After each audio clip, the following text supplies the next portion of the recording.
Hey, stick around for a second. I'm gonna stop the recording, but Oh, goodbye, people. You don't get to hear the next bit.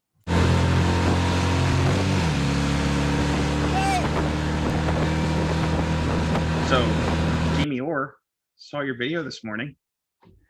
For those who don't know, Jamie Orr is the illustrious. What are you, a YouTuber now? Is that what you are?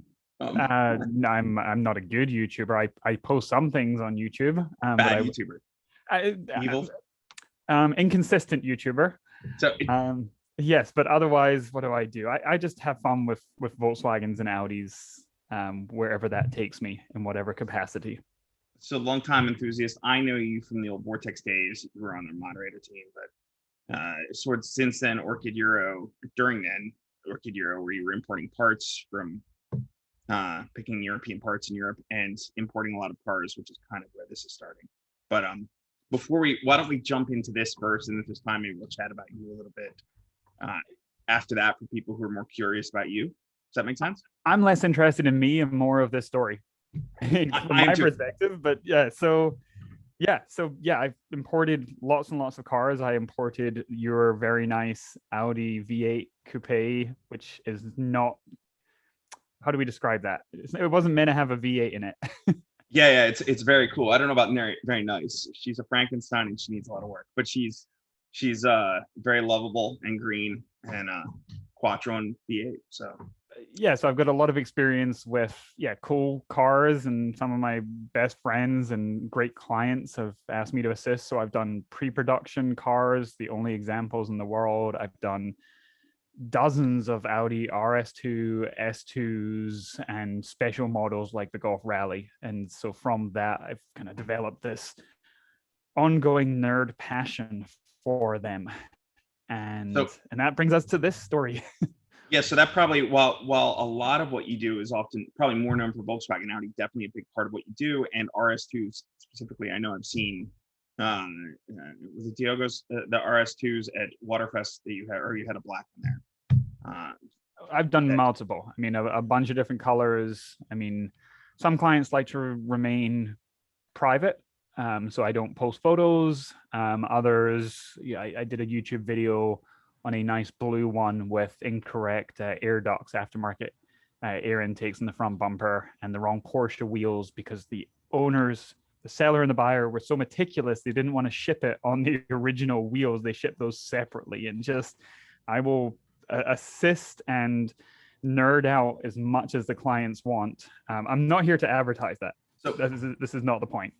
Why don't we give a baseline of what RS2 was, right? 1993 or thereabouts, a little bit before when they developed it. But Audi and Porsche are both on the skids, honestly. They both almost pulled out of the United States. Well, Audi almost pulled out of the United States. Porsche was lagging behind all the Japanese cars at the time, with the 911, now much loved, but back then kind of underpowered compared to what was out there. And the two of them go in on a collaboration, which is kind of rare in the automotive business, and it's the RS2, which is an 80 Avant with the Audi 5-cylinder punched up to 315 horsepower, I believe. Cool intake manifolds, is powered by Porsche, so it just looks really rad. And of course, painted Nagara blue, a bunch of Porsche cues on it. Well, not always painted Nagara blue, but the iconic ones are. Porsche mirrors, Porsche brakes, Porsche wheels, just a whole bunch of rad part spin. I mean, it's a part spin special. Yeah. That turned out to be couple ones from the 964, the 6-speed, which is 01E. Audi wasn't really using much at the time. They were, but that's also the same transmission as, if I'm sure folks can correct me if I'm wrong, but I think that was in the 968, which was one of the transaxle front engine cars, and the light clusters on the bumpers from 968 and cup mirrors or the teardrop mirrors from that 911. A lot of nerdy stuff in this car. And I would say back then that was a little bit more commonplace. I think people were less guarded on their trademarks or their brand identity. So you had Isuzus with chassis handling developed by Lotus and things like that. And they would just kind of attach names. But the cool thing, one of the cool things on the RS2 was it was assembled by Porsche. It wasn't on the same production line as the normal Audi ATs. And we'll get more into that in a little bit. So really, it's kind of equally, or has a big chunk of Porsche. It's not just some badges. This was, Yeah. and yeah, I mean, it seemed like Porsche needed the money, and Audi invented a whole new class of car that essentially still lives on in a niche market to today. So where we are with RS2 right now is we're sort of like peak. I wouldn't say, who knows if we're at peak, but we're at this perfect storm of anything the Audi 5-cylinder turbo is hot nowadays. The just the love of that era of cars, the rally era.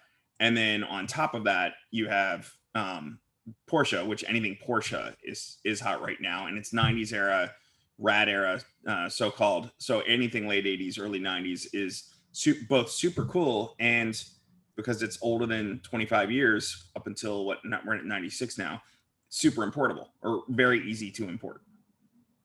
So more recently, I think you saw it in your video, I saw you mentioned it, Doug DeMuro just recently bought one out of, it had previously been imported into Canada, and that car I think transacted at over $70,000, which, let's be honest, is very high, not extremely high money, but it's top end of the RS2 market.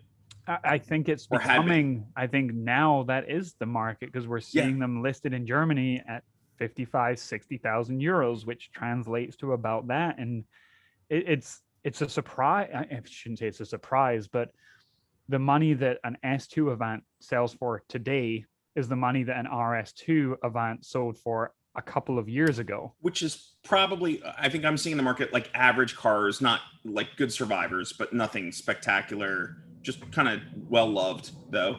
And an S2 Avant, probably 25,000 to 30,000 euros. Yeah, I would agree with that. But as I was on with the Audi club, we did a car hunting quiz, and I presented a 30,000 euro RS2. Super high mileage, questionable body, blah, blah, blah, lots of dings and dents. Today, I think that car would sell immediately. Yeah. Well, okay. And so for perspective and a little foreshadowing, a plain Jane 80 Quattro, like, so same body style ish, like it's the 80 Avant, like the B4 Avant that is the RS2 is based on. You could probably get anywhere from like say 2,000 to 10,000 for like a super low mileage museum piece. I've been daydreaming for a long time of buying a front wheel drive manual base model one. And I would expect for a beater 500 to 800 euros. They sold a bunch of them. They're not desirable. You'll spend more shipping it across the Atlantic than you will. Exactly. But they're just, I mean, how much is a base model Audi 80 worth here? But then to put it in Germany's perspective, how much is a 1995 Chevy whatever worth? Because that's what it is over there. It's just a car. It's an appliance, which is what made the RS2 so phenomenal. It's this ultra hot rod version, a hot hatch version of a mundane car that a normal person would drive to their day job, and now would drive stereotypically to their lower paying job because it's just a crappy old car. Yeah. So the juxtaposition between the Audi 80 and an RS2 is fascinating. I think it makes the cars even cooler, but it means RS2 market is not bringing up that Audi 80 crappy silver exterior, plain black interior. It's a $1,000 car. Yeah. So, which brings us to this car, which we had our first conversation on maybe a couple weeks ago, 2 weeks ago, maybe almost 3 weeks to the day. This came across my desk. So this car was listed online at Sotheby's, and it was a no sale. And I got a phone call from an industry friend who said, I've got another industry friend, really nice guy. I'd like you to help him. Can I give you a referral? I said, sure. I'll give him my cell phone number. I'll chat. He calls. I want an RS2. I've worked for a Singer. I worked for a Spiker. I want a nice one. I said, hey, I like you already. And he sent this one from Sotheby's and said the seller outside of Sotheby's is offering it to me for Doug DeMuro-ish money. So yeah, upper echelon of what's getting to be the new average. And I looked at it and I said, you should buy this one for what we're seeing them for selling in Europe. By the time you get it, inspect it, pay shipping, everything else, this car looks good. Go ahead. And then I noticed the VIN and I didn't know what was wrong. Something in my brain said, something looks wrong with this VIN. And I could not at that time have told you the first three letters of a RS2 versus an Audi 80, but my brain just, something in there said, no, this something, the shape of something looks wrong. So I pulled it up and lo and behold, it showed Audi 80, just Audi 80. And all RS2s are essentially Audi 80s, a lot of car registrations for them, a lot of, your DMV doesn't have an RS2 button, so they'll just press the Audi 80. And that's not incorrect. But an RS2 should have a special VIN with the Porsche collaboration. And of course, the build sheet should be laden with all of the RS2 goodies. Every single piece, the lighting, the engine, every single part should refer to build this as an RS2. And so that was the big red flag. So just for, I guess, comparison's sake, the RS2 starts with what? Is it WAC? Yep. WAC. So those would be the first letters. Yeah, WAC is all RS2s. And so, and again, built in Stuttgart, so that might be from one of the contributing factors in the difference in VIN. Anything out of Audi is going to, or if that any 80 out of Audi is going to be WAU, I believe. WAU, yep, exactly. And there are some outside anomalies. All RS2s are RS2s, but some of them were built using S2 chassis. Those were the early prototypes. Right. And at that time, and I'm going to be careful with what I say, but there's a very knowledgeable person in Germany, Benny Majarek. And this was, I have to state, this was information that he worked on outside of his work. So he is not acting officially on behalf of any other entity, even though he is very related to one. Independently, he did a lot of research and a lot of hours on this. And to me, there couldn't have been a better person almost in the world that I trust on a friend level, but also that has the insider access or verification, whose job is to verify things. He has access to the archives. He has access to whatever he wants. And so yeah, a couple of the early cars were built using S2 chassis. They did have the partial reinforcing, etc. And at the time, Porsche did sell pre-production cars. They wanted money, but there's a couple of facts about them, one of which I'm going to keep secret. Sorry to tease everybody. But basically, you can tell by the registration, you can tell by the first delivered. There's ways that they can see. And this car that we're talking about was not one of those, because this was one of the speculations.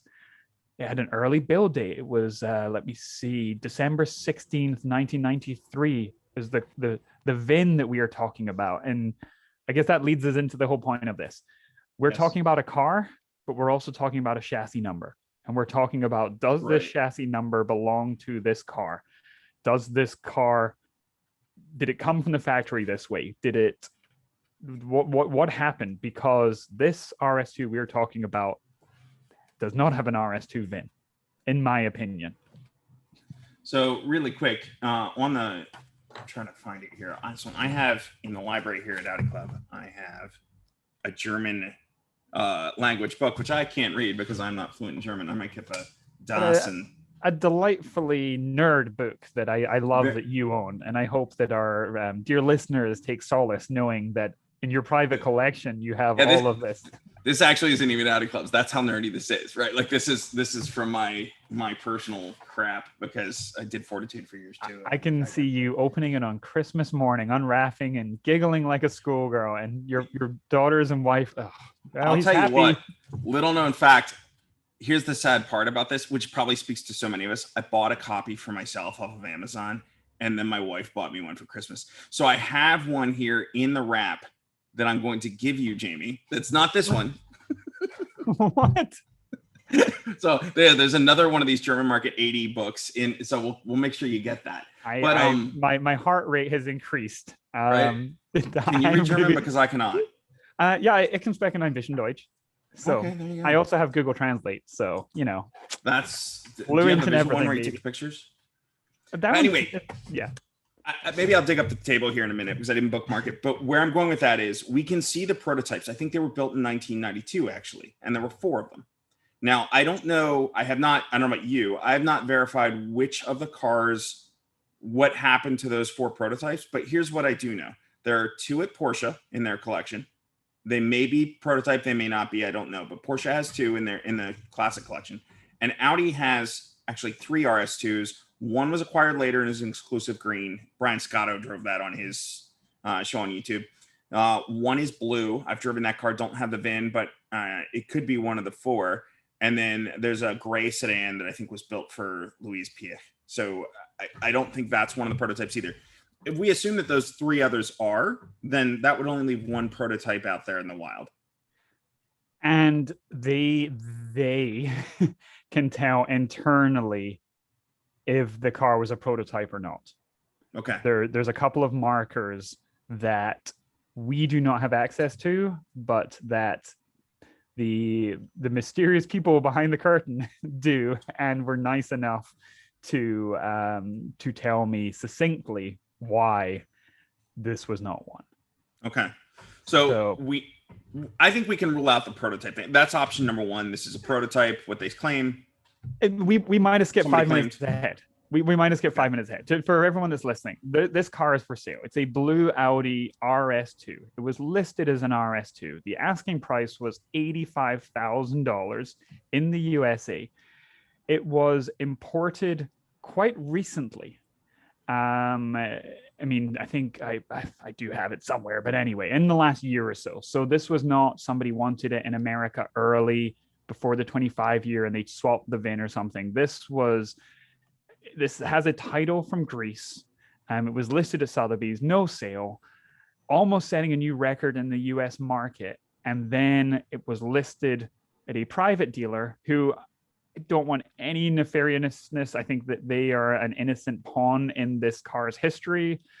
They put it up for sale. And then as I was doing my research, since it came to my attention, a person in the car community made a post literally yesterday saying, I just bought my dream car and spent $85,000 on it.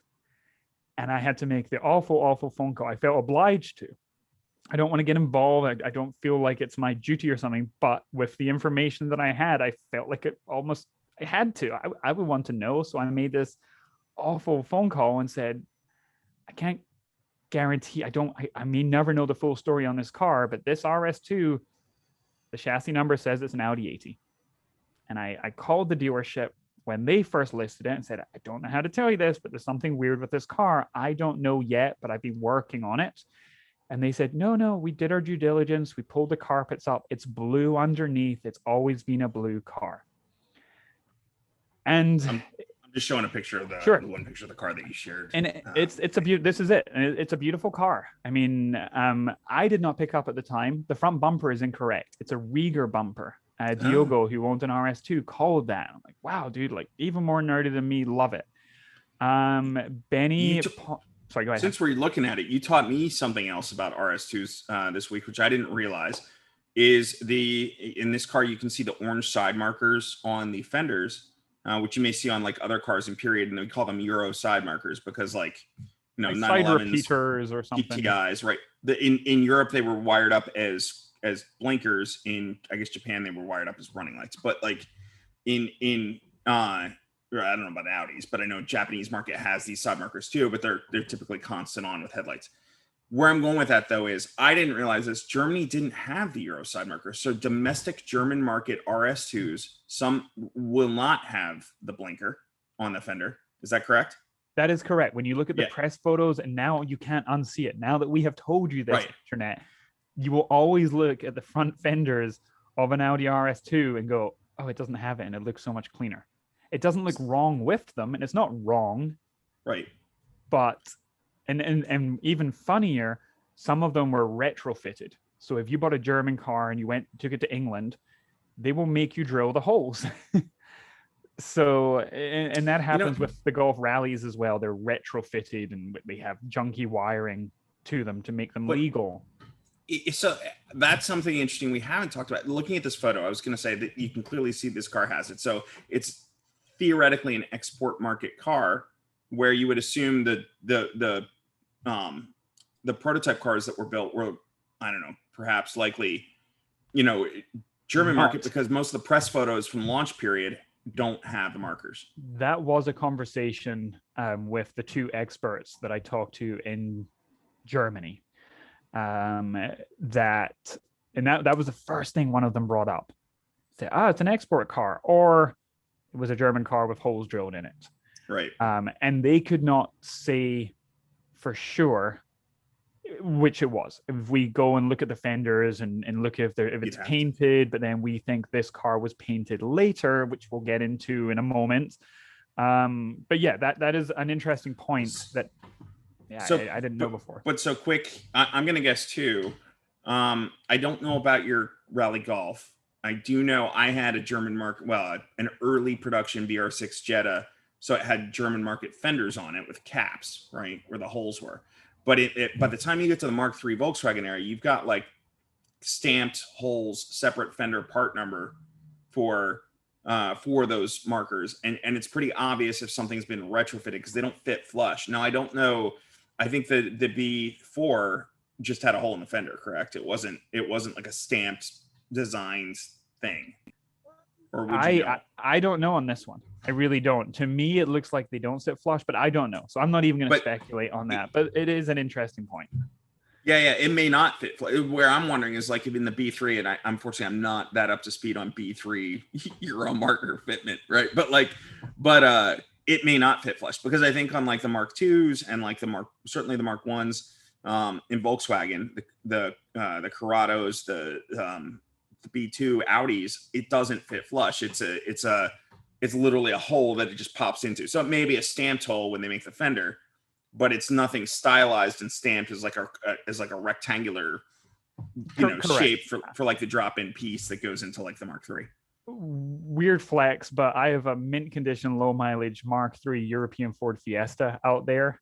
That is weird flex. It has factory original, just a hole. That's it. Yeah. And you just stick the side marker or the indicator repeater on it, and that's how the factory did it. So very, very common. But yeah, that is an interesting point.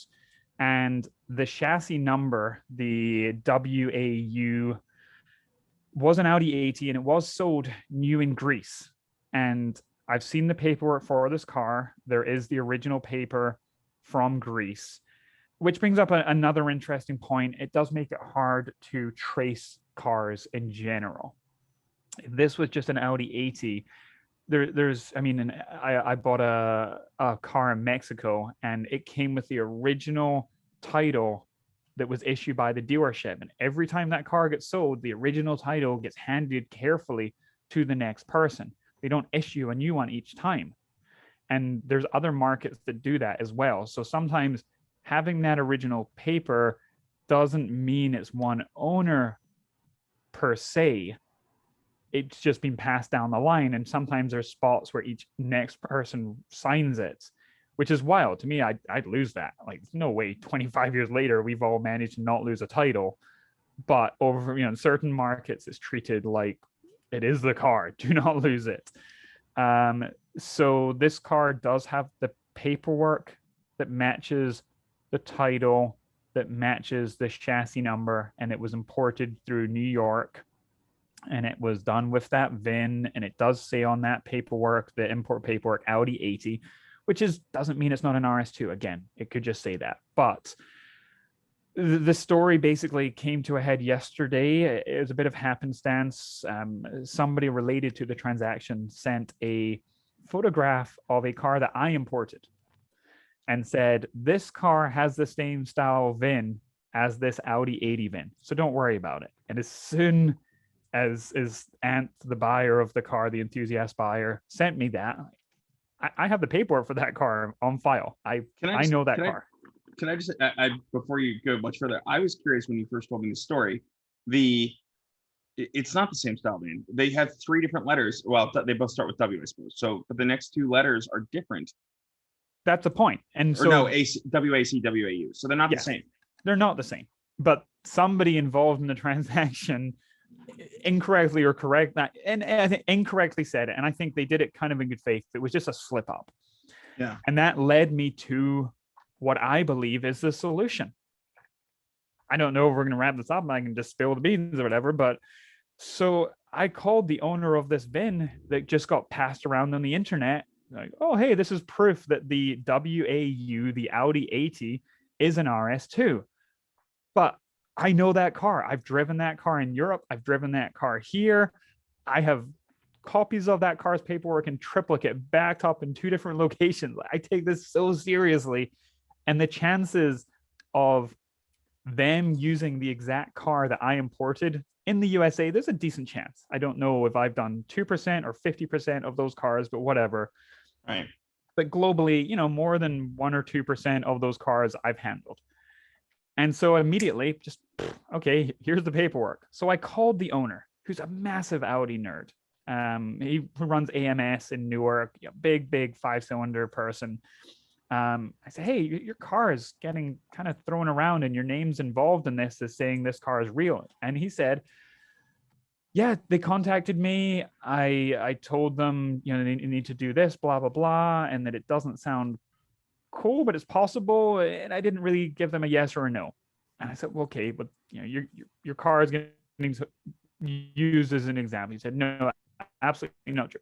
However, I know that you're really nice guys. I'm going to call them. And he did. And I talked to them and they said, yeah, we pulled the carpet up. It's blue underneath. I said, okay. And they said, this is the original car. It's blue. I said, okay, I'll take your word for it. Thanks for doing your due diligence. I'll keep investigating. I'll get back to you with hopefully good news if it's pre-production, maybe bad news if it's stolen or something. So Diogo called them. They pulled the carpets. They pulled the trunk carpet. And lo and behold, they found the red paint. So this is red paint underwear. If you're going to respray a car, chances are this is someplace where the original paint might reside. Yeah. And I apparently, to my understanding, from a very quick and kind of yelling phone call last night or yesterday afternoon, it was somewhere in the trunk. And they discovered, they said a burgundy color. And it just so happens that the paint code on the original build sheet of the Audi 80, which apparently is showing front wheel drive. I didn't really notice this on the PR codes. It wasn't even a quattro, which makes it. I was going to get to that. Let's go over color first. Right. Z3N. So Z3N is the paint code that was used.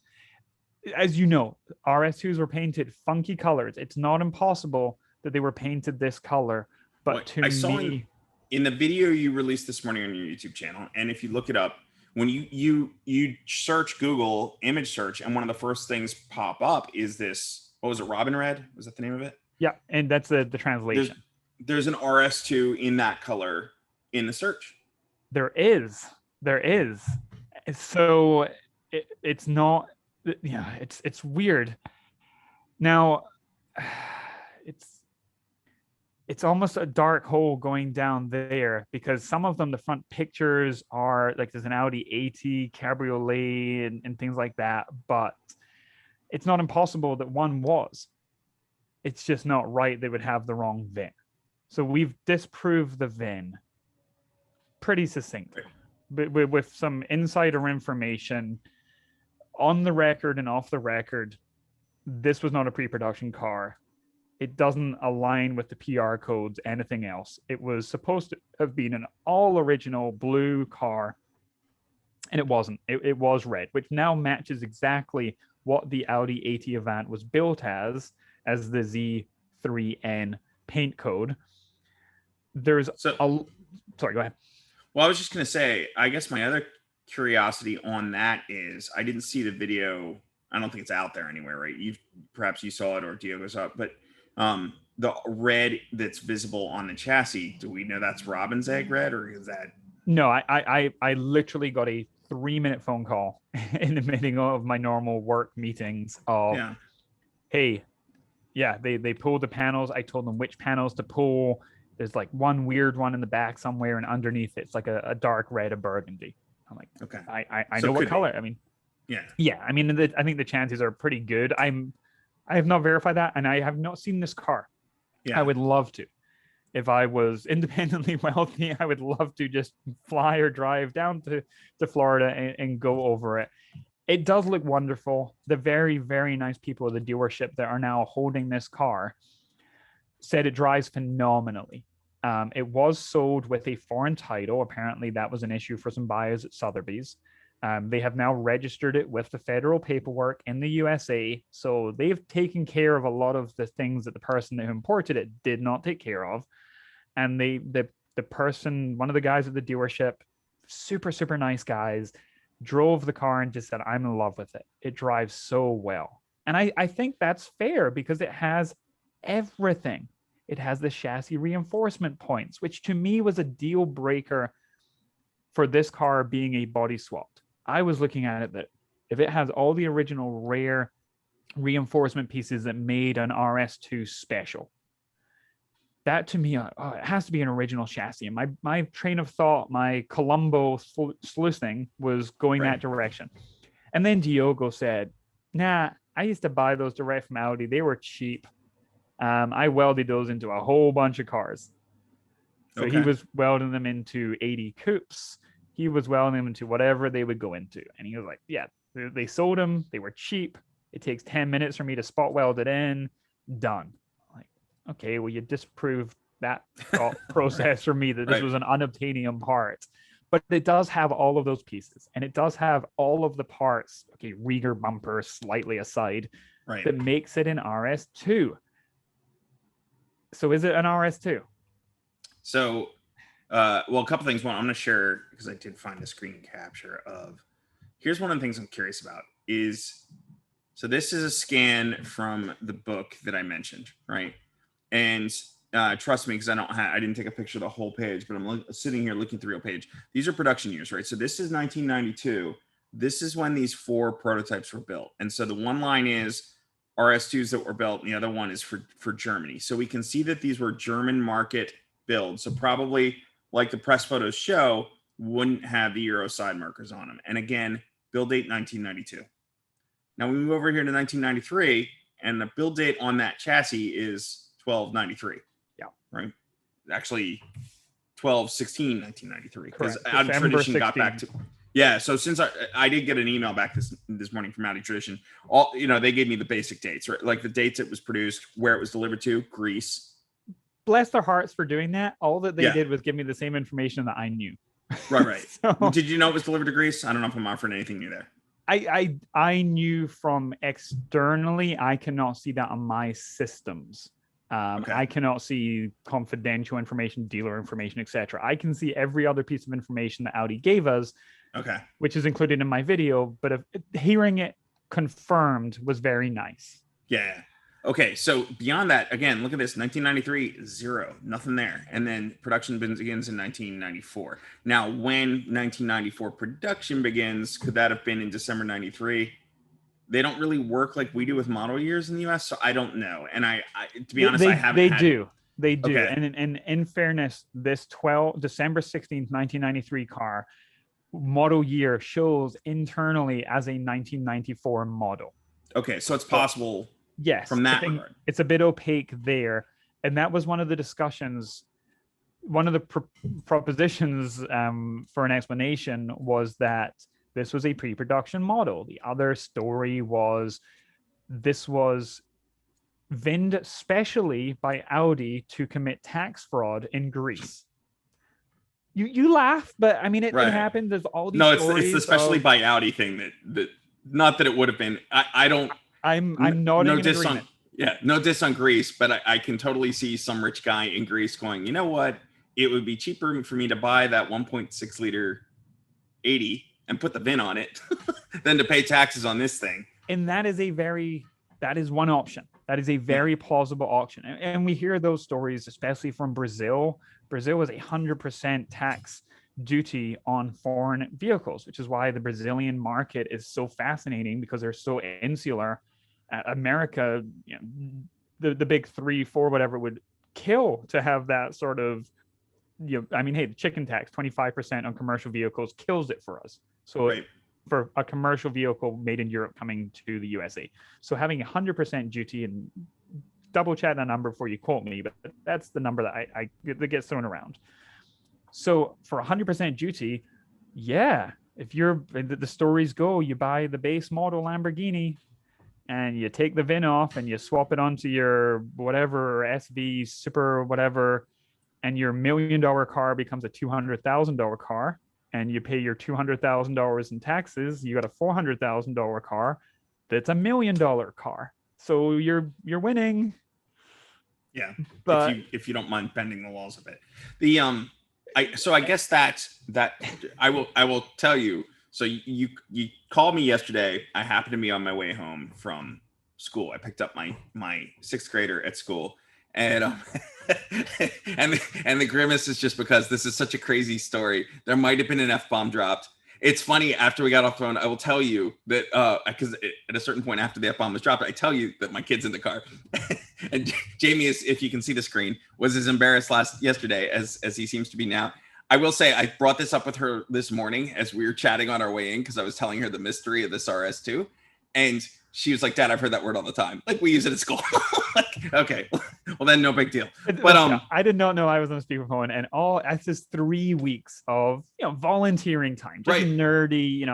I work so many hours, and then half an hour every day. I'm just, my brain's ticking on this story, and so when I kind of found out that this car was not what we thought it was, yes, I may have used an expletive while also jumping up and down.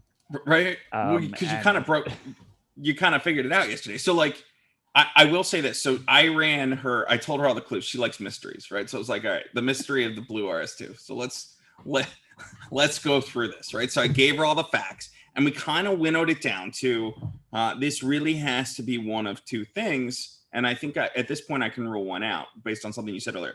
It's either an RS2 with a swap VIN in it and a new paint color change, right, to Nagi, because it was originally red, or so an originally red RS2 paint change to Nagi, which if you're going to resell an RS2, Nagara blue is the easy color to sell. Or it's an 80 Quattro swapped. Maybe somebody wrecked an RS2 and they had all these parts, or let's say maybe even stolen, and put on an 80 Quattro, and then resold as an RS2. I think that second one can be ruled out, because I can't find any evidence of Audi ever selling a 1.6 Quattro. They did sell a 2-liter Quattro, but I don't see any 1.6 Quattros leaving the factory. After talking to more people about welding in the chassis reinforcements, etc., I think if you have both cars side by side and swapping the mounting points, changing a chassis, I mean, people are doing that for fun in their garages and sheds. So I think anything's possible. But that era, you're talking a different floor plan. I agree. People are literally drilling out the spot welds and changing the rear pans on their Mark IV Golfs and whatever else. And but those are unobtainium cars, right? You look at like they're just junky Mark IVs. No, but that's not what I mean. There was I guess in Mark IV there was a Bora 4 Motion in Germany, right? But like, where I'm going with that is like, if you have a Corrado that you're converting to all-wheel drive, well, that's which has been done a couple times. It never came from the factory that way, so you're gonna have to. But you would use a Mark II rear and swap that in, right? So there's anyway. So this shell is somewhat interchangeable, so I can't rule that out. If we could get underneath it and really look at the spot welds and everything, I think we could learn more. But this does bring us up Two, I just don't think we're going to know. What we can say is that this WAU VIN is incorrect for an RS2. Yeah. It is not a pre-production car. At some point, it's been red. It was not an original blue, and I have not verified that. I'm going by the dealership and Diogo, an expert in New Jersey there. So that is best, with as much good faith as I can possibly say. These are the facts that we know. It was the Audi 80 was sold in Greece. If there was an Audi RS2 related to this that was made into it, that car is going to be practically impossible to track down. If you are tuning in, Audi and Volkswagen do not put chassis numbers on many of their parts. Engine numbers are rare. Transmission numbers, to have a numbers matching car in our world is very, very difficult because they simply didn't number them. Or even if there's a serial number, a production number on an head, a cylinder head, it's not noted or it's not really attached to it. It was just a batch number. And that makes it really difficult for us. So it's just sleuthing and seeing what bolts, etc. But on a 25, 26-year-old car, so much of it's been changed anyway. You just have to use your intuition. And so you did say the word stolen. That was a train of thought. I mean, the kind of, you buy the base model, you go steal the best model, you put them together, you get rid of the evidence, and now you've got the hot version in your original base version that you bought, or whatever it is. You buy, all the jokes in the car world. You buy a used car, you go rent the same car and just move the wheels over or whatever. Like, the kids don't do that, but these are folklore stories. But in the era, though, it was not uncommon for cars to be stolen. Maybe move across a border in the EU, pre-EU times, and that is the stereotype. And there's no Carfax, which is a pet peeve of mine. When you see a recently imported car for sale in the USA and it says it has a clean Carfax, oh good, oh great, that means since you imported it and treated it nicely, it's had no accidents. But prior to that, nobody in the EU or anywhere else is reporting to Carfax. Right. In fact, so much so, a lot of European cars don't even have chassis numbers visible. They're not on the dashboard. And your photo, I believe, shows it on the firewall, correct? It's underneath the hood. Which brings up another one that this was part of my investigation. The VIN the VIN plate, which is the main location or readable one on the car, is the easy one. The rivets are incorrect. Audi used an assisted riveter as opposed to a hand riveter. They coated the outside of the rivets. If this doesn't make your mind satisfied because of the engineering, I don't know what will. But because of the metal and the different metallurgies there, they literally insulated the rivet from the other metals on the body and the rivet with a little plastic sleeve, which I just love. But this blue RS2 or this blue Audi 80 or whatever we're calling it, this WAU VIN car just has normal hand rivets you can get, Pet Boys or Harbor Freight or something. That doesn't mean, if I were going to paint this car, I would remove the rivets and do them by hand. I think that's more important than masking off and keeping the original rivets. But it was just one more little thing on it. But the dealer in Florida did say the chassis numbers elsewhere in the car all match it, which is, again, not impossible. People shave their rain trays for looks. It's held in by a bunch of spot welds. And when you look at the paint around that area on a beautiful car, the engine bay has some weird paint. The strut towers normally do wear away the strut caps there, wears away the paint. But again, this one, when I saw the engine bay photo, I just said that there's some weird marks up there. And that led me to, okay, maybe it was a blue RS2 and somebody cut out the rain tray, welded in another one, painted it, hand riveted it. And my brain was kind of going there down the lines of, okay, maybe some innocent person had an RS2 stolen back in the day and you just swap the identity in from this other one. But the more it unfolded, the less I've leant towards that. Yeah, So we may never you know. think it's the WAU chassis, but then That's why the rivets? that's where it's been going. Well, the rivets would be because they painted it, Okay. and it's not. I mean, we're car people. We do crazy things. So the idea of removing these chassis reinforcing points and transferring them over, instantly you start thinking, oh, that's nuts.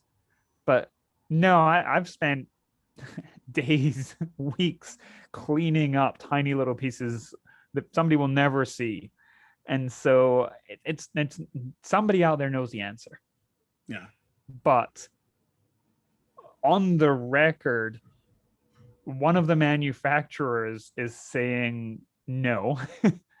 And on the record, another of the manufacturers is saying, no, it was an Audi 80. That's it. Right. So, and yeah, it's a weird one. I don't find joy in this. I find I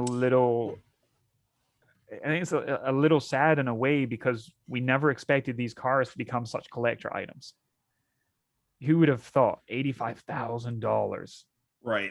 I And think that that's the context of it, right? Like it's 70 where Doug bought his. I mean, I've been seeing them, we had this group on Facebook, right, where some of us hang out and post cars often that we see in Europe because we know a nice guy named Jamie Orr who can import them for us.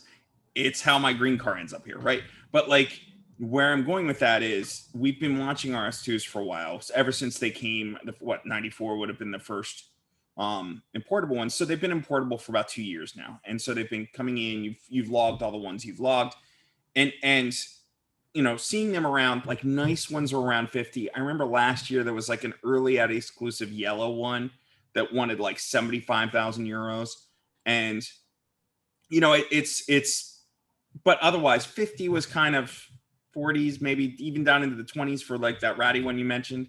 But like this is 85 transacted is I think I don't know if it's a new high, but it's certainly high for my context. And that's investment unless you've got the aforementioned F-bomb money, right? Like unless you have that, 85 grand is an investment. You're hoping not to lose it. I'm gonna guess your friend was probably thinking about it as a toy, but also an investment.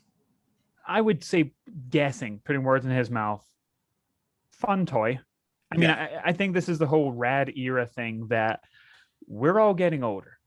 The Right. big money cars, the brass cars, the brass era, the 30s, the Phaetons and things. Yeah. We're losing those people. Those people that taught us, how to weld or whatever they taught us specifically. They are passing away, and the prices are tumbling. So seeing those, mainstream news headlines of new record set, 5 million, 10 million, whatever it was, those cars are, in my opinion, they're all safe. They're not getting crushed or crashed anymore, but they're diminishing in value. And then we went into the 50s to 60s, and Barrett Jackson, new record for a Corvette, new record for a 55 Buick or something. That's kind of timing out too, or at least an excitement in the industry. That generation is now in their 70s or 80s. We are those guys now. We are the 35 to 60-year-old guys, and we like this, the 80s and 90s, and these are our poster cars as kids. I always say that like there's this bell curve in the car collecting world, right? Yeah. And it's all about your high school car. That's kind of the center of it. And as people start to have disposable income, so folks, car collectors, enthusiasts in their 40s and 50s now are starting to enjoy that accruing income that they can go ahead and throw into their high school car, or not necessarily the car they own in high school, but the car they fantasized about in high school. Then that's where you see the value. So even now you're starting to see like the muscle cars and like the 60s eras E-types and those sorts of things getting soft because just simply the supply of people buying them isn't, people and if they're around and their health is great, God love them, at the age where that was their high school car, they're probably got other distractions as well. Like right now is like there's this motivation. I bought a 911 a couple years ago. It's 1990, the year my high school year, but like one of the reasons I did it is because when I'm in my 60s, I may not have the knees or the hips or whatever to get in and out of this thing as much as I like. So I'm jamming. And I think that brings up an interesting point on the RS2. It was always an oddity. It was always a nerd car. It was a car for people that knew cars. It's not a Lamborghini or something. But I think that also brings us to an interesting point now that they didn't make many of them. 2,900, thereabouts. Yeah. So, and the Gulf Rally is another one. They made 5,000 of them. So supremely limited edition, which then means desirable. I mean, they're hard to get. They're a status symbol. They're if you pull up to your Cars and Coffee an RS2, like, oh wow, and it's not so much that it's $1 million car. It never was, but it was this anomaly. And so I think now you can buy this practical car that is serviceable, usable, but is literally on posters, and literally, Hot Wheels are releasing, or Matchbox are releasing models of this car. Yeah. You head to Walmart right now and they're hitting any day. But where I'm in period, dude, you mentioned the $1 million car thing. I think this is worth noting too. What was great about the RS2 was that 315 from the factory may not sound like a lot, but it was the most Audi had ever put out in a factory non-motorsport execution of the 5-cylinder at the time.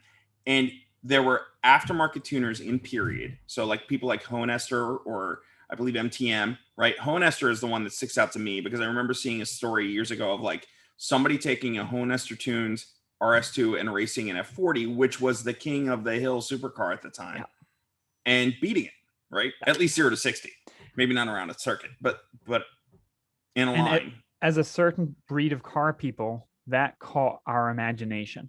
Right. And that same breed has grown up to still be car enthusiasts, but now hopefully people have moved up with income, etc., with life, and so they want this. And at the same time, we've happened into these cars being really cool. This era is super hot in the car world. Even Haggerty and Motor Trend and people are waking up to this. And it's even more cool that it's a global phenomenon. So that is one of my favorite parts of it, that people in Brazil, RS2, people in Austria, Britain, wherever it is, they know this car. Whereas if you look at the 70s muscle cars or something, that was very US focused. So that mainstream media, etc., they're cool. Maybe somebody in Germany, they have German American car shows and stuff. And I attended one randomly in Italy at a beach, a car show of American cars, of trucks and stuff like this. The Swedes love the big old American. Absolutely, but it's still an oddity.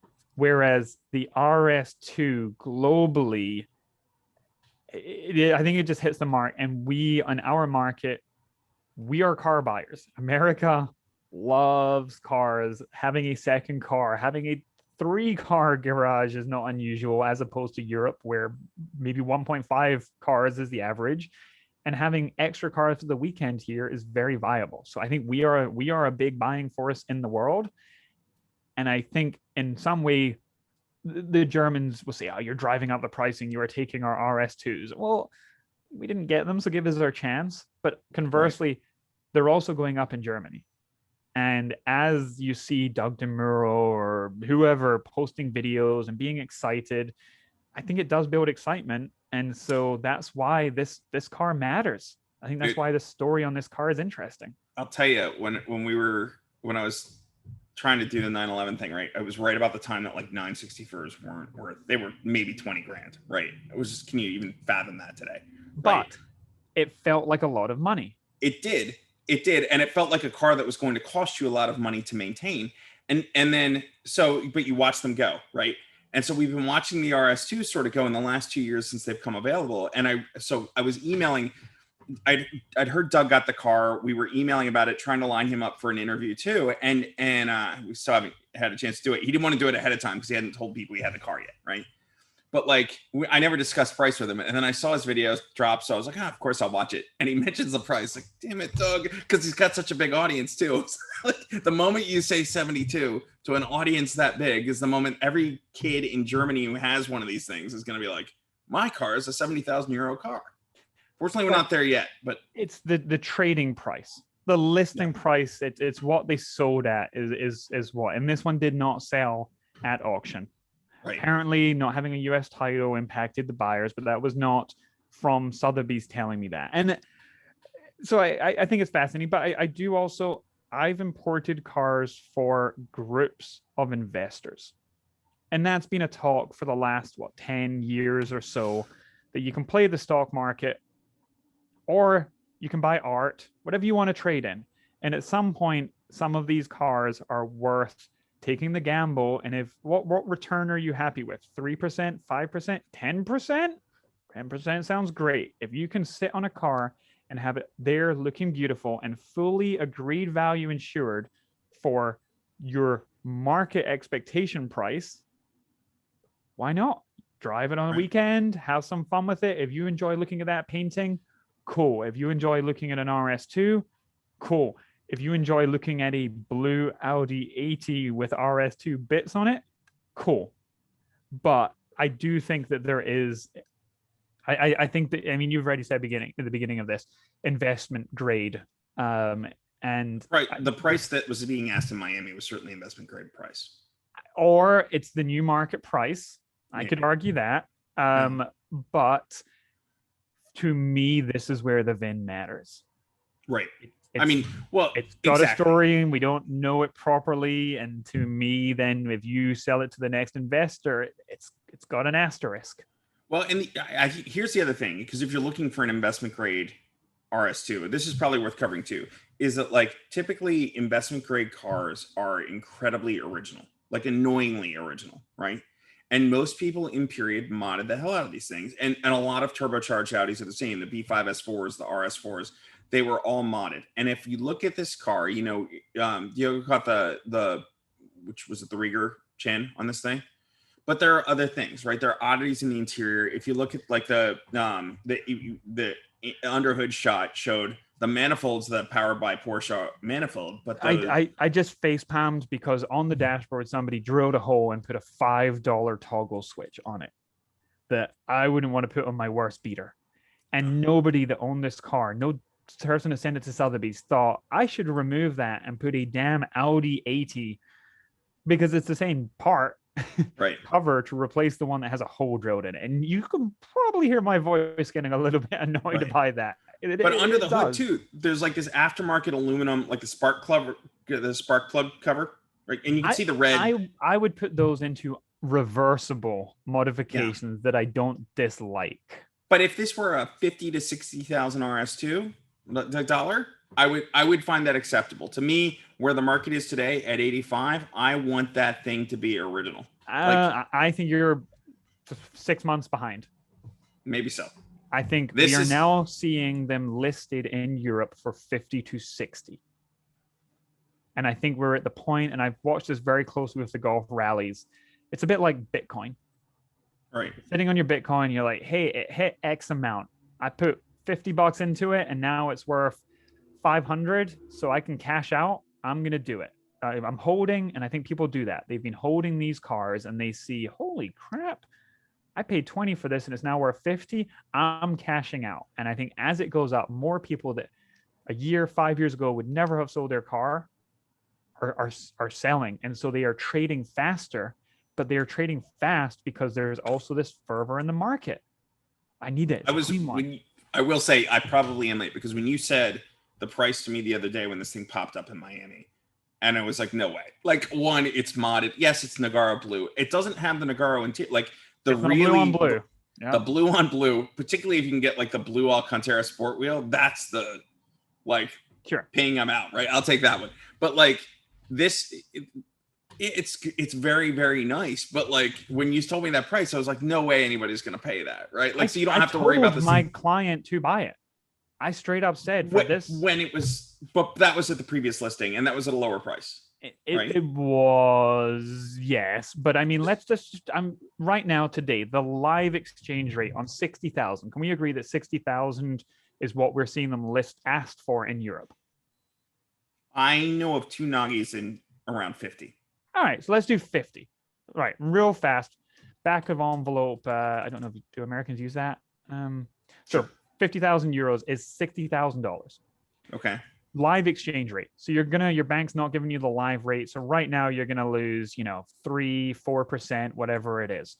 So you're into 60. You've got to transport it, you've got to do the shipping, you've got to do your 2.5% tax, you've got a 0.5% for port fees, etc. So now you are 10% onto that, for import duties, for everything else, for losing the exchange rate, for having somebody go inspect it wherever you are. So we'll round up to say 66. You got your shipping, whatever, 3,000, 3,500. So now you're at 70 very Okay. quickly. And I apologize if I did Build that in too some quick. margin for the dealer. Yeah, no, We're there, and that's best case. I've done these cars from Norway. I've done them from Portugal. I did a golf rally from a remote island off the coast of Greece that we had to have put on a ferry and then delivered to a big truck somewhere else and then transported the whole damn way across the continent. So these cars are worth it. But again, that costs more money and more hassle and more risk. And I only use people that I have a relationship with over there in terms of the companies, referrals, etc. But if you're booking your own transport, here's my $60,000 car, random trucker. So I have a question. I have a question for you on this, because the two I mentioned are so the way Europe works, right? Like, is if you have a nice car, well maintained in Germany, you're paying premium pricing. If you find a nice car and great temperature for it, southern Spain, southern Italy, it's usually you're going to have, it's cheaper, but you're going to have higher cost in getting it to a shipping point in Germany. Correct.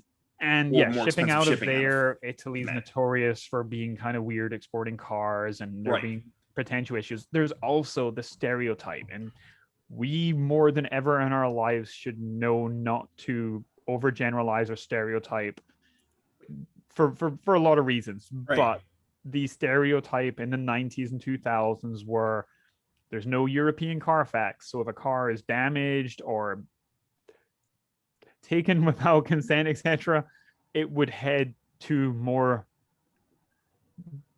across borders, less strict, mm-hmm. less strict places, and would be rebuilt with cheap labor or cheap parts, etc. Right.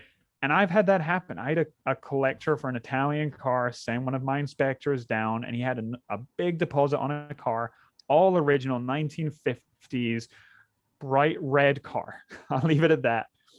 Original paint, everything. And my person went down with the trailer ready to do the transaction, did the inspection, found overspray in the trunk, started pulling stuff apart, found bent metal on the inside. So this collector grade, big money car failed within 5 minutes. So after weeks or months of negotiation, photos, videos, wiring internationally, it came down to delivery day. And it was obvious. I mean, to a car person, inspector, whatever, noticed the overspray and dug in, and now the whole back of the car has been hit, and not hit and repaired perfectly. Looks great, but internally, and that was it. The buyer backed out. I was very sad for him. He later contacted me and said, "Hey, I didn't get my deposit back from Italy. It sucked. Thank you so much. I don't want that car in my collection. I would have considered a total loss for all of my money if I had spent it on this car. Thank you so much." I'm like, thank you for telling me that, because I just felt miserable. And that's how I felt on this Audi. Well, when I first discovered it, somebody's paid for it in good faith. Somebody along, the stories got lost or clouded or hidden or whatever it is. And I was that person that, as far as I know, was the first one to realize this isn't right. I don't know why. Something's not right. And then to call the very nice dealership in Florida and say, ew. And then to have to call a very nice person in the car community who owns an Audi 50 coupe or a hatchback. Yeah. So real Audi person, hey, your dream car you just bought, it might not be a dream. I'm so sorry. I can't tell you for sure. And then that was yesterday. And by the end of yesterday, holy crap. Yeah. No, this again, that's it. The trunk paint. That's where you got to check. It's the trunk paint. Always look for the damage or the paint in the trunk.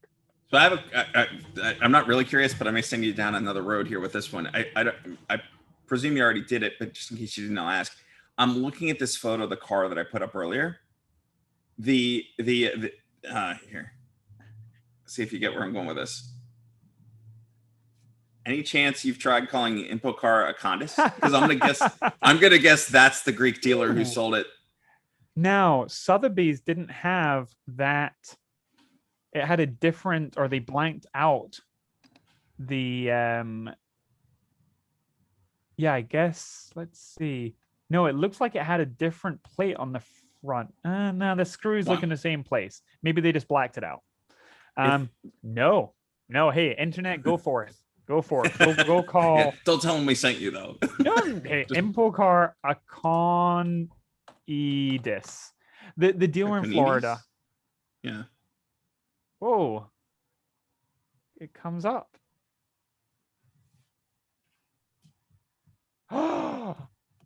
Did you find the car? Oh my gosh. There's photos of it in the wild on Auto Get Spotted for the first time. Yes. It's the car. It's just sitting in a parking lot in Greece. Ha! And there's like photos of people with it. And wait, it went through the Netherlands. The photo was taken in the Netherlands in 2015. You know what's weird? I don't know which month a number of a month is. So this was in 8. So I have to go January August. 1. February. See, normal people that my brain cannot handle that. I can notice that the VIN looks incorrect. The shape of the VIN. I was married in August, so guess how many of my passwords have that number? I'm just saying, nobody hack my stuff, please. But so in August 2015, a auto photo spotter, cool, very cool. Car spotter in translation is, I guess, from Dutch, spotted it in Germany on Greek plates in 2015 with the incorrect exhaust on it. Well, it shipped out of Germany. Do we know what? Yep, Bremerhaven. Shipped out of Bremerhaven 2020, I think, from memory. But yeah, multiple, just unbelievable. Yeah, a lot of photos of this thing. Yeah, very. Look at that. How weird. I am my kid's father. She was all into the mystery this morning. I'm telling you. I love it. This is, if we were better people, we would have, made this more of a mysterious podcast instead of an hour and 50 minutes of rambling. So if you stay tuned through all of this, congratulations, you are a certified nerd, and I love you. You're as nerdy as the two of us. So, I guess that was going to be my next question. So when I bought a car in Virginia once, particularly one that caught fire, that's been an investment car too, I was able to roll into the Virginia DMV and get a 30-day temp tag so that the owner didn't have to give me the tags to drive home on. So I guess what I'm wondering is, this is totally unrelated to this car, except it's out of Southern Europe. If I decide, holy crap, the RS2 market is hotter than Hades, and I want to buy one of those Naggy 50,000 euro cars tomorrow, not that I can fly to Italy, but if I could, can you get a temp tag and just drive the thing back to, because the expense of shipping it back to Germany sounds like Germany and up through Switzerland, etc., would be a whole lot of fun in an RS2. I was only half listening to you because honestly, now you've sent me down the rabbit hole of this car, and I have more things to talk about on buddy. All right. Every country is different, just like every state is different. Pennsylvania will not issue a temp tag to somebody who lives in Pennsylvania, but if you are from outside of Pennsylvania, they will. In Germany, they are great. They will give you temporary transport. Temport? Did I just make a word? They'll sell you temp tags, but the car must have inspection before they will issue them. So if you buy an old car that's been sitting, or the registry or the inspection expired, you're not getting them. Okay. Britain, the license plates stay with the car forever. However, every single road and every single police car pretty much has automatic cameras that read the number plate, and they check insurance, registration, which is tax, automatically. And if a cop car is behind you and they automatically read it, you're getting pulled over and you're probably not driving away. So you need to make sure you have insurance. You need to make sure the car is taxed. You might be able to tax it yourself, or you can ask the seller, like, could you just leave your tax on it for like an extra day and like not tell them? So every country does it differently. In Spain, where I bought the Audi hearse, I was able to transfer the plates to myself. but I had to go to like a lawyer, and it was just a different way of doing it. So everyone has their own way. Holland's great, but every country is different. So yes, you could fly in and drive it. Another thing on this car, because I'm going deep on as we're on the internet here. We got to wrap up at some point. Yeah. Can you share screen if you have pics? Yeah. Let me just make sure that my any f-bombs are are off of there. All right. I'm also running. I'm running 4 screens, so let me just make sure I get the right one. All right, here you go. Yeah, you with me there? Yeah.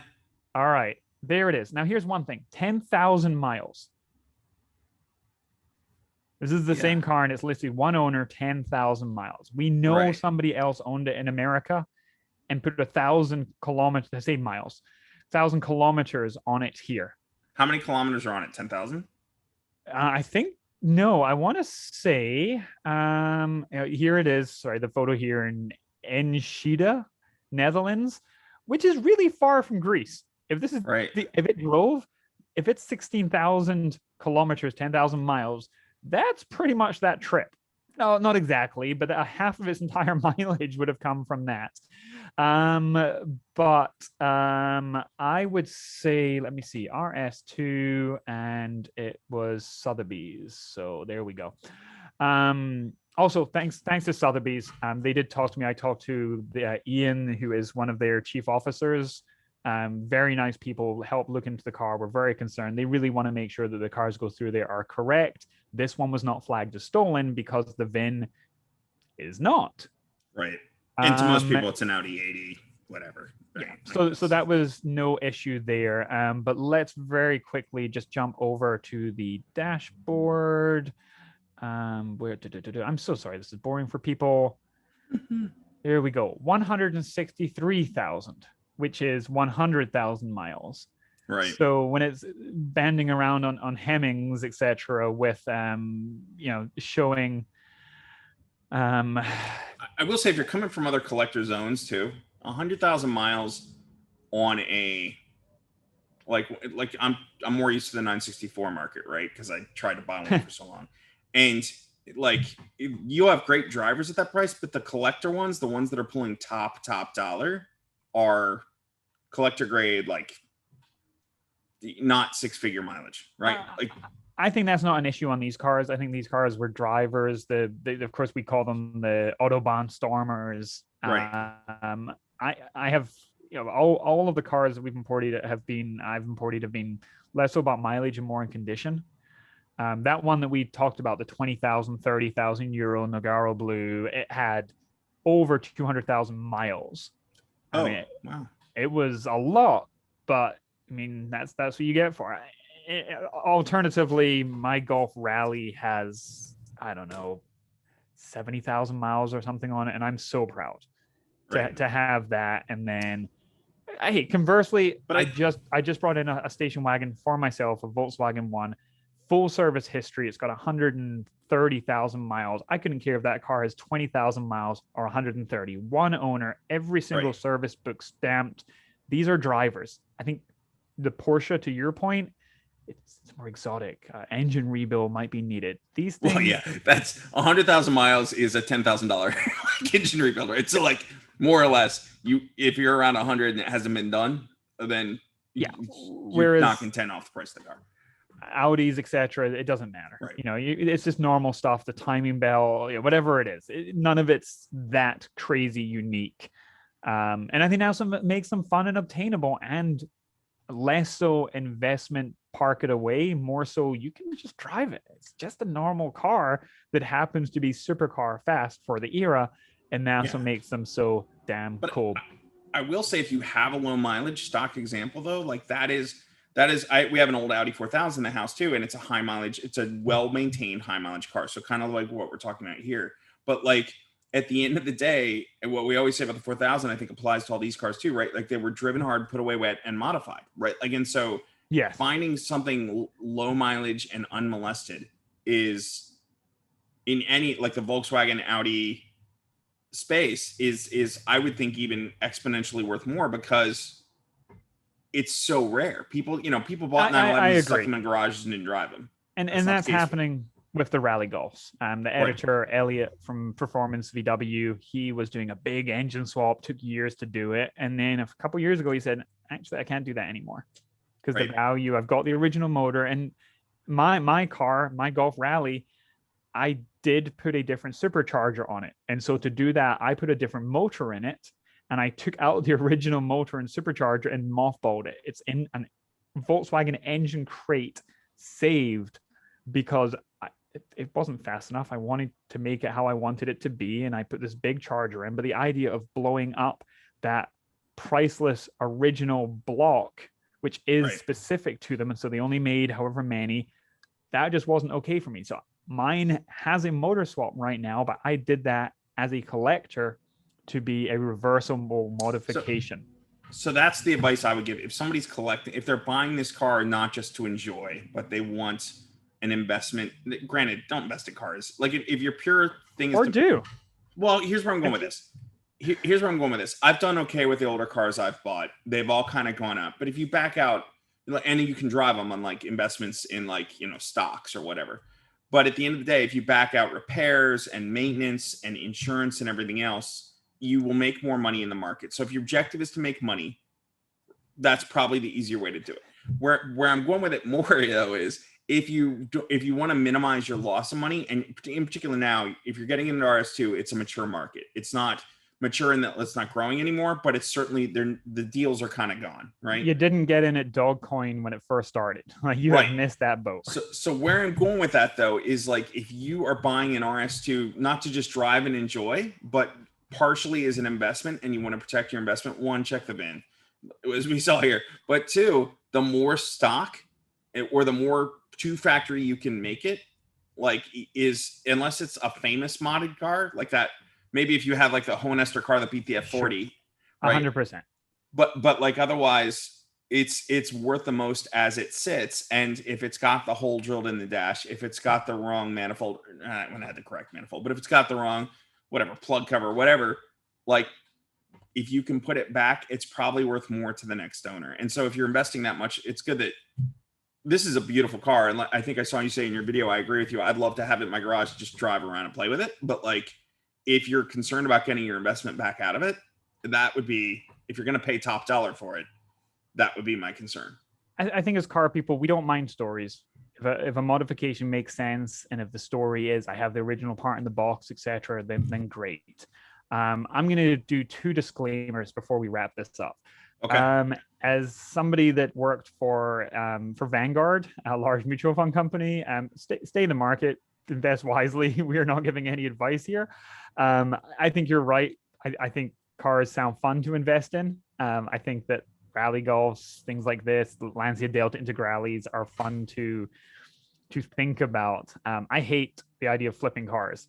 So much hassle, and I just see problems with the cars, every single car ever. Now I can't stop seeing this exhaust on this blue Audi that we're talking about.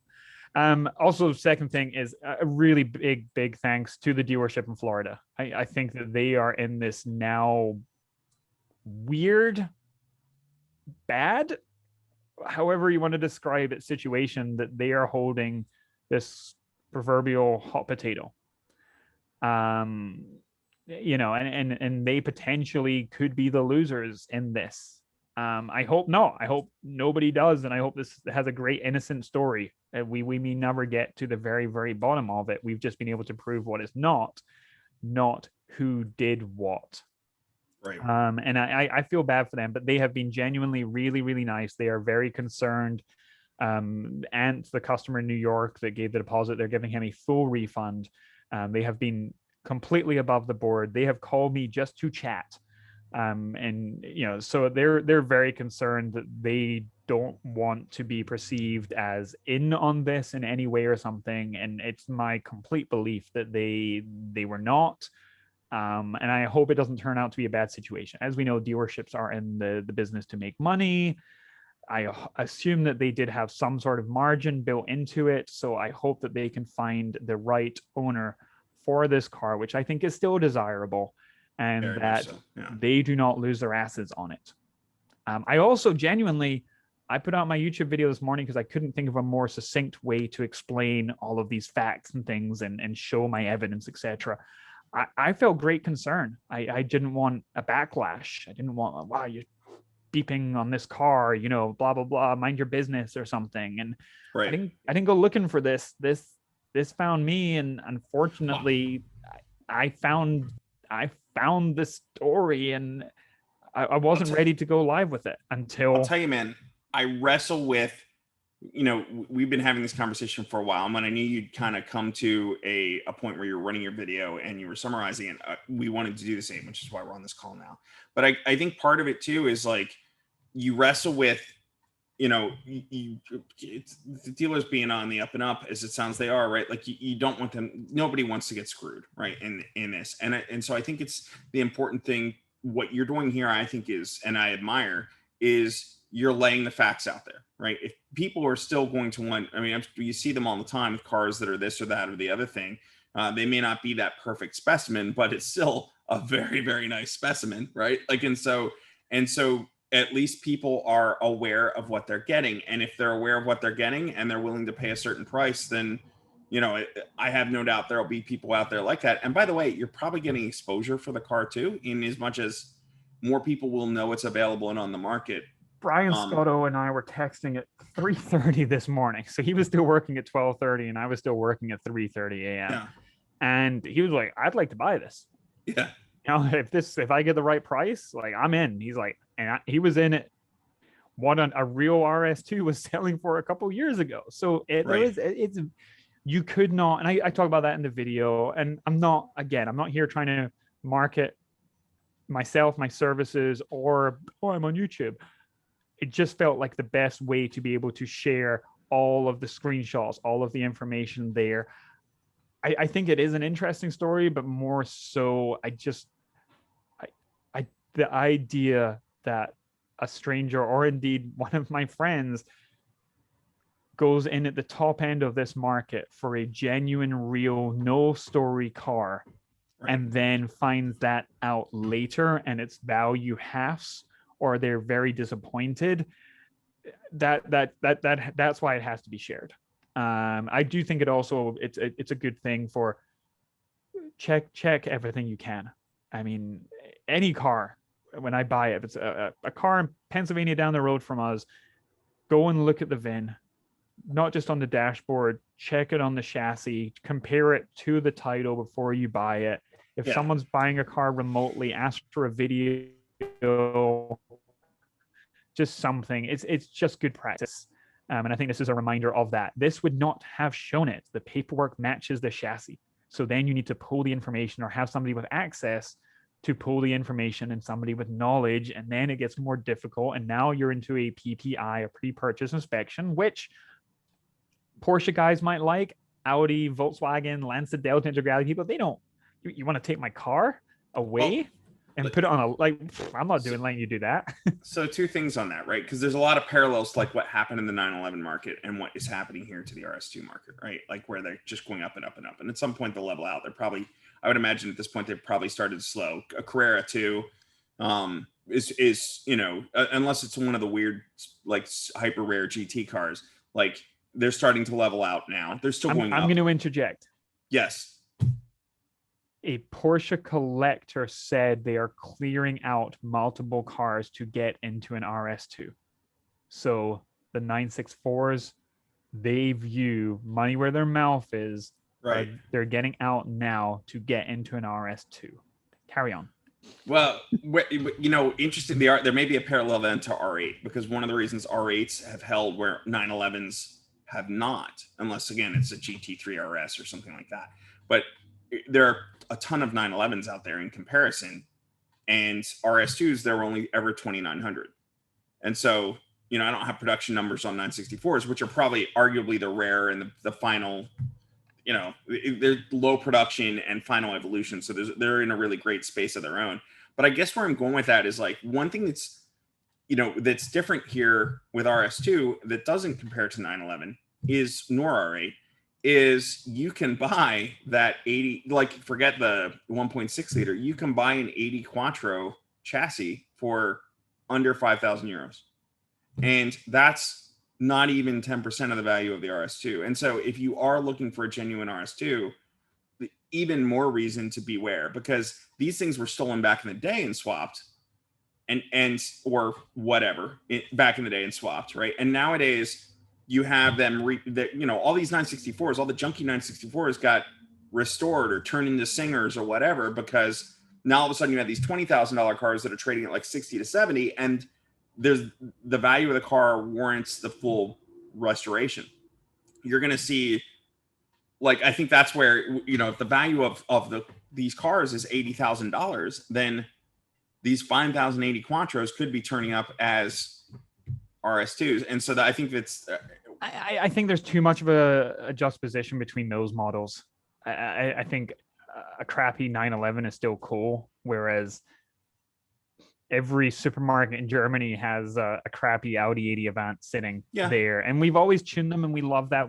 I love S beep boxes, as some people would refer them, and making them cool. That is what makes me happy. I don't want to own a Ferrari. I want to own a base model Golf with 300 horsepower. Right. That's just what makes me tick. But I think there might be too much of a difference in scarcity. I'm not trying to sell people on 80 Quattros. What I'm saying is more be careful of, if the deal is too good to be true on an RS2, just like this VIN, the deal wasn't too good to be true in this case, and it's a beautiful car. Yeah. But if you do your due diligence, and the easy spot is the VIN, because the WAC versus WAU is going to differentiate.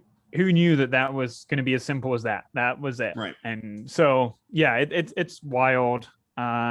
We should probably wrap this up. We've gone on. Yeah. You and I can talk forever. People probably can't listen to us forever. I look forward. We lost all the viewers like an hour ago. I look forward to a time post-COVID when we can do this with more people, and I really do enjoy the car world because of these little mysteries. As your daughter sort of tunes in, perks up like we're on a real podcast. It was the most talkative drive to school I've had with her so far. So just you give her a mystery to solve in the morning. Hey, it made me exclaim an F-bomb, so it was exciting enough for that. Yeah. Well, awesome. Thank you. Thanks for your help. Thank you, Jamie.